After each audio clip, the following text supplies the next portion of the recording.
Community leaders in Sugar House say they want something to be done about a half torn down car wash that has sat vacant for years. Half torn down. The building's owner says he wants to tear it down as well, but the city ordinance won't let him.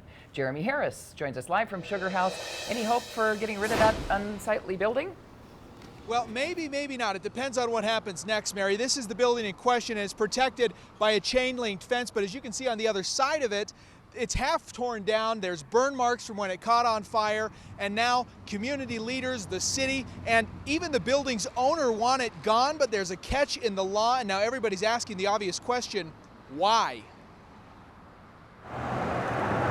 2 years later, we're still at the same place. It's not very good looking, at least not according to community leaders in Sugar House that say this half torn down car wash has been this way for a while. About 2 years ago, we noticed they started demolition. But the demolition was stopped in its tracks. And it turned out they didn't have a demolition permit, so the city stopped them, and it hasn't changed for about going on 2 years now. The former Ute car wash has sat like this since, and community leaders say they are frustrated because there's no sign of progress of finishing the demolition and getting rid of what they call an eyesore. Well, it's frustrating on a number of levels. One, because the city's poured so much attention and money into the business district, and this is just on the fringe, and now we have this blight.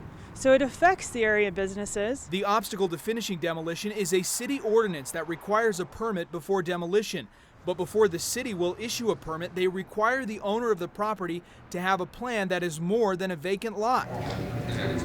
We contacted the building owner by phone, and he said there's no plans to develop the lot, and so it seems like for now, the car wash will remain like it is. And the powers that be that can remove those obstacles and make it happen is the city and our city council, and I can't seem to get any movement from them.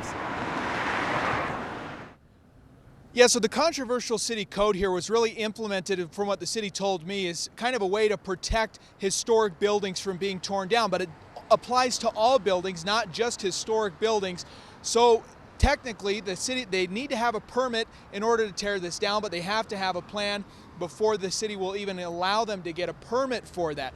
So really, and I asked the city, I said, so in your opinion, this half torn down building like it is right now is better than a vacant lot? And they said yes, unless there is a plan to do something with the lot. The business owner says he's looking into opportunities to develop the lot, but for now he doesn't have it. He would tear it down tomorrow if the city would let him. So still a lot of controversy. Now community leaders have started a petition about asking the city to try and make an exception or do something just to get rid of this unsightly building here along 21st South. Ron and Mary, back to you.